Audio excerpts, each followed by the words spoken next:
আমার স্টুডিওয়ে যারা গেস্ট রয়েছেন তাদের কাছে যাওয়ার আগে আমি বিশ্বজিৎ বাবুর কাছে একবার প্রশ্ন করব। স্যার, অভিজিৎ কি করছিল সেই সময়? খাচ্ছিল? কি করছিল? ওকে টেনে নিয়ে বার করেন? আমরা পার্টি অফিসে ছিলাম, টিভি দেখছিলাম, ভোটের রেজাল্ট দেখছিলাম। ওখানেই বোম মারলো, ঢুকলো, মারধর করলো, আমাদের ভাঙচুর করলো, করে আমরা প্রাণ বাঁচাতে বাড়িতে আশ্রয় নিয়েছিলাম। বাড়ির দরজা ভেঙে, বাড়িতে আশ্রয় বলতে এইদিকে আপনি যদি একটু আসেন, আপনারা কোন জায়গায় আশ্রয় নিয়েছিলেন? এই যে আমাদের বাড়ি। আপনারা আশ্রয় নিয়েছিলেন কোন জায়গাটায়? আমি সেই জায়গাটা দেখাচ্ছি দর্শকদের, যেখানে অভিজিৎ মার খাওয়ার ভয়ে, তখনও সে জানতো না হয়তো যে তাকে খুন করা হবে, এর ভেতরে আপনারা ছিলেন। তারপরে এখান থেকে ওকে বার করা হয়। হ্যাঁ, এখান থেকে যখন পুরো ভেঙে ঢুকে গেল, ঘরদোর লুটপাট করলো, হ্যাঁ এখানে ক্যামেরা ফ্যামেরা সব ছিল, সব ভেঙে দিয়েছে। দিয়ে এখান থেকে তার পেঁচিয়ে টানতে টানতে নিয়ে গিয়ে ওখানে পিটিয়ে মারলো। আমাকেও মারছে, আমার মা তো ভাইয়ের পা ধরে ধরে ছাড়ো ছাড়ো, বাঁচাও বাঁচাও বলছে, মাকেও মারছে, এমনকি আমার মায়ের শাড়িটুকুনি খুলে দিয়েছিল। এই সেই দরজা, যে দরজা ভেঙে গলায় তার দিয়ে টানতে টানতে অভিজিৎ সরকারকে টানতে টানতে কোথায় নিয়ে যাওয়া হয়? এই সরু রাস্তা দিয়ে বের করা হয়। আমার অভিজিৎ সরকারের দাদা রয়েছেন আমাদের সঙ্গে, এবং তাকে গলা ধরে টানতে টানতে এখানে ফেলা হয়। আমি কেয়া ঘোষ এবং আমি রাধামোহন বাবুর কাছে যাব। আমি এখানে ফেলে অভিজিৎকে পিটিয়ে মারা হয়। 4 বছর পর ধরা পড়েছে প্রধান অভিযুক্ত, এবং 4 বছর পর ধরা পড়ার পর কি হচ্ছে এই মুহূর্তে? রাধামোহন বাবু, আমার প্রশ্ন হচ্ছে, এই রাজ্যে তৃণমূল 2021-এ জয়লাভ করেছিল। আপনাকে আমি সেই জায়গাটা দেখাচ্ছি।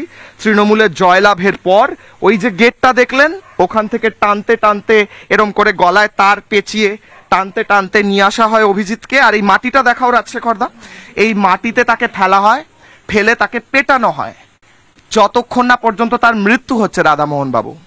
আর তামান্নার ক্ষেত্রে বোমা মেরে, বাচ্চা মেয়েটি গাছ লাগাচ্ছিল, বোমা মেরে তাকে খুন করা হয়। এটাও জয়ের উদযাপন উপনির্বাচনে। এইভাবে জয়ের উদযাপনটা ট্রেন্ড হিসেবে যদি আপনারা সেট করে থাকেন, তাহলে প্রতি বছর এটাই চলবে তো? আপনারা জিতলে এটার কোনো অন্যথা হবে না তো? বলুন স্যার। না, দেখুন, এটা আপনার ভুল ইন্টারপ্রিটেশন। জিনিসটা হচ্ছে, দেখুন, পোস্ট পোল ভায়োলেন্স আমরা কেউ পছন্দ করি না, আমরা বিরোধীদের ব্যাপার জানি না, কিন্তু আমাদের নেত্রী নিজে পঞ্চায়েত পোস্ট পোল ভায়োলেন্সে নিজে উনি বলেছিলেন যে প্রত্যেকজনকে যে পিস মেনটেন করার জন্যে। এবার জিনিসটা হচ্ছে, দেখুন, আপনার বিজেপির ব্যাপারতে অনেক কিছু আপনারা বললেন, কিন্তু মিন্টু শেখ, টিএমসির যে আমাদের কর্মী যে মারা গেছিল, যাকে পিটিয়ে মারা হয়েছিল, আপনারা নিশ্চয়ই মনে আছেন নামটা, সনাতন ঘোষ, টিএমসির কর্মী, হরিহরের মুর্শিদাবাদের যে ছেলেটাকে যে মেরে দিয়েছিল, আমাদের দলেরই ছেলে ছিল। তারপরে নৈহাটি, নন্দীগ্রাম, কুলপি, বীরভূম, এমনি লিস্ট আছে যেখানে টিএমসির কর্মীরা মারা গেছিলো। তাহলে আমরা তো শাসক দল, তাহলে আমাদের তো কর্মী মারা যাওয়া উচিতই না। তাহলে কারা মেরেছে? তাহলে এই যে বিরোধীরা যে এরা যে মারছে, এরাও তো পোস্ট পোল ভায়োলেন্সে সামিল আছে।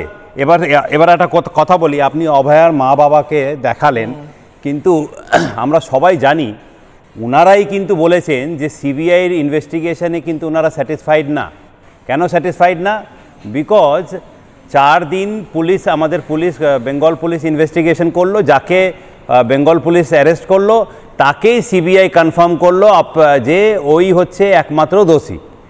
এবার জিনিসটা হচ্ছে, আমরা কিন্তু অভয়ার জন্যে আমরা কিন্তু বিচারের জন্য আমরা প্রোটেস্ট করেছিলাম, আমরা বিচার যেমনি হয় আমরা চেষ্টা করেছিলাম, ঠিক আছে, কিন্তু জিনিসটা হচ্ছে বিরোধীদের জন্য আমাদের কোথাও না কোথাও আমাদের একটু প্রবলেম হলো। এবার আপনি চলে আসুন মণিপুরে। এই যে আপনি যে অতগুলো কথা বললেন, মণিপুরে কি অবস্থা? মণিপুরে যে রেপ হলো, মণিপুরে আমার কথা শুনুন, মণিপুরে যে রেপ, না মণিপুরে আপনাকে আমি যেতে দেব না। মণিপুরে আমি ভোটার নই, আমি এই পশ্চিমবঙ্গের কথা বলবো না স্যার। আমি তাহলে হনলুলুটা কেন বলবো না? কেন আমি আপনাকে মণিপুর এই মুহূর্তে যেতে দেব না। আমার বিষয় অভিজিৎ সরকার, আমার বিষয় তামান্না। আমাকে তামান্নায় ফিরে আসতে দিন স্যার।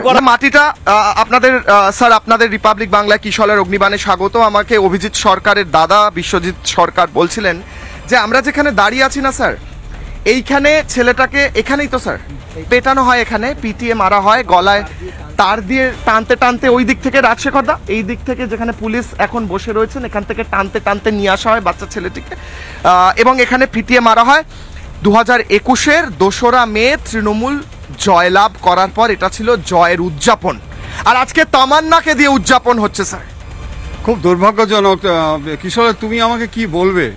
2021 সালের ঘটনা আমি সম্পূর্ণ জানি।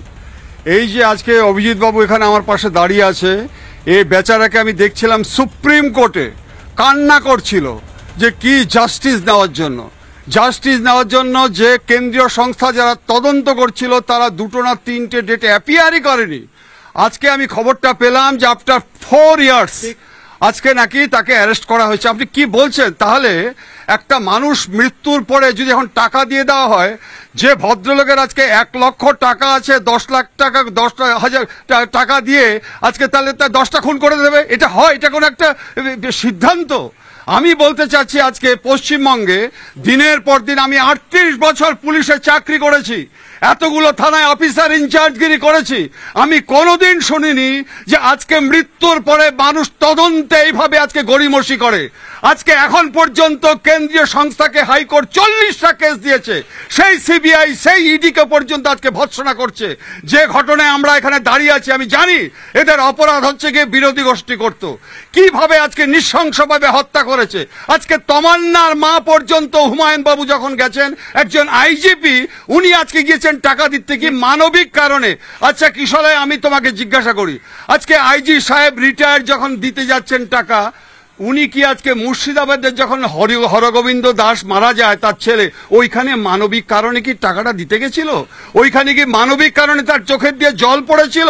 আমি বুঝতে পারি না। এই সমস্ত রিটায়ার্ড আইপিএস অফিসার তারা যে ভূমিকায় আজকে অবতীর্ণ হয়েছে, সাধারণ মানুষ রাস্তাঘাটে পথে সমস্ত জায়গায় ছি করছে, তাহলে বিধানসভায় একটা নতুন আইন আনা হোক যে বিরোধী গোষ্ঠী থাকতে পারবে না। তুমি যদি ওখানে কান্না করতে যাও, তুমি যদি আজকে অন হিউম্যানিটিক্যাল গ্রাউন্ডে যাও, প্রথমে তোমাকে বলে দেবে যে তুমি সিপিএম করো, তারপরে বলবে তুমি বিজেপি করো, তারপরে বলবে তুমি আরএসএস করো, কিন্তু তুমি মাওবাদী বলবে না, নকশালবাদী বলবে না। এটা কি ঘৃণ্য রাজনীতি? জয়ের উদযাপন বোমা মেরে হয় স্যার, পিটিয়ে মেরে হয় জয়ের উদযাপন। তুমি আমাকে একটা কথা বলো, আজকে কেন্দ্রীয় সংস্থা সারা হোল ইন্ডিয়াতে আজকে 5টা জায়গায় ইলেকশন হয়েছে, 4টে না 5টা জায়গায়, কেরালাতে এবং গুজরাটে পর্যন্ত আজকে তুমি দেখো কেজরিওয়াল জিতে গেল 2টো জায়গায়। সেই 4টে জায়গায় যে আজকে ইলেকশন হয়েছে, কোথায় তুমি দেখাতে পারবে যে ব্লাড? আমি যাব, আমি নীলাদ্রি বাবুর কাছে যাব। নীলাদ্রি বাবু, যে জায়গায় আমরা দাঁড়িয়ে আছি সেই জায়গা একটা অকথ্য ইতিহাসের, অবর্ণনীয় ইতিহাসের সাক্ষী হয়ে থেকেছে, কিন্তু অভিজিৎ সরকার কিন্তু প্রমাণ করে দিয়ে গেছে এবং একটি ঘটনা এমন ঘটিয়ে দিয়ে গেছে, মানে যে ঘটনা তার সঙ্গে ঘটেছে তা প্রমাণ করে দিয়েছে যে এই রাজ্যে উদযাপন কিন্তু ফুল দিয়ে হয় না স্যার, এই রাজ্যে উদযাপন বোমা দিয়ে, লাঠি দিয়ে, গলায় তার পেঁচিয়ে হয় স্যার। এই উদযাপন চলবে তো স্যার? এ রাজ্যে ভোট একটা উৎসব কিশলয়, কিন্তু এই উৎসবের অঙ্গ এখন হয়ে উঠেছে বিরোধী কর্মী এবং নেতাদের সবের ওপর দাঁড়িয়ে উৎসব করে, একটা ভয়ঙ্কর পরিস্থিতি। এই ধরনের উৎসব অতীতে আমরা শুনেছি, ইতিহাসের পাতায় পড়েছি। নাজি জার্মানিতে যখন নাজি পার্টি জিততো, তারাও ভোটে জিততো, তারপর তারা বিরোধীদের উপর অকথ্য অত্যাচার চালাতো এবং এক সময় যখন তারা রাষ্ট্র ক্ষমতা দখল করে, সমস্ত বিরোধী দলকে হিটলার নিষিদ্ধ করে দেন। এবং তারপর কি হয়েছিল তার ইহুদি বিদ্বেষ সব তো আমরা জানি, সেই ইতিহাস আমাদের জানা আছে। কিন্তু আজকে পশ্চিমবঙ্গের বুকে দাঁড়িয়ে সেই ইতিহাসের পুনরাবৃত্তি হচ্ছে। আজকের এই তৃণমূল দলের সাথে সেদিন জার্মানির নাজি দলের কোনো তফাৎ নেই চরিত্রের দিক থেকে। এরা বেসিক্যালি হচ্ছে সমাজ বিরোধী। নাজিরাও সমাজ বিরোধী ছিল, এরাও সমাজ বিরোধী। কোনো আদর্শের জন্য কেউ তৃণমূল করে না। সিপিএম করতে পারে, বিজেপি করতে পারে, আমি তাদের সমর্থন করছি না, কিন্তু তৃণমূল করে টাকা রোজগারের জন্য, তৃণমূল করে চুরির জন্য, তৃণমূল করে ডাকাতির জন্য, খুন করার জন্য, ধর্ষণ করার জন্য। ঠিক এই কারণে এই ধর্ষকরা, এই খুনিরা, এই চোররা, এই ডাকাতরা তৃণমূলের সম্পদ। ঠিক এই কারণে মমতা বন্দ্যোপাধ্যায়কে বলতে হয় যে অনুব্রত মণ্ডল তিহার জেলে এতদিন কাটিয়ে এসছেন, যিনি এখন অভিযোগ থেকে মুক্তি পাননি, যে অনুব্রত মণ্ডলের সাহস হয় পুলিশকে ফোন করে অসভ্য ভাষায় গালাগাল দেওয়ার, সেই অনুব্রত মণ্ডলকে বীর বলেন মমতা বন্দ্যোপাধ্যায়। এটাই বুঝিয়ে দেয় সর্বোচ্চ নেতৃত্বের প্রশ্রয় আছে এই দুষ্কৃতীদের পেছনে। এর দায় মমতা বন্দ্যোপাধ্যায়ের কিশোরয়। রাজ্যের নেত্রী হিসেবে তিনি যখন অনুব্রত মণ্ডলদের প্রশ্রয় দেন, তিনি যখন শেখ শাহজাহানদের প্রশ্রয় দেন, তখন অন্যান্য সমাজবিরোধীরা মনে করে তারা যদি অভিজিৎকে মারে, তারা যদি তামান্নাকে মারে, তাহলে তাদের কোনো শাস্তি হবে না। নানা ধরনের কন্টেন্ট দেখার জন্য লাইক করুন, শেয়ার করুন আমাদের ফেসবুক পেজ, সাবস্ক্রাইব করুন আমাদের ইউটিউব চ্যানেল। পাশাপাশি অন্যান্য ব্রেকিং নিউজের জন্য অবশ্যই চোখ রাখুন রিপাবলিক বাংলায়।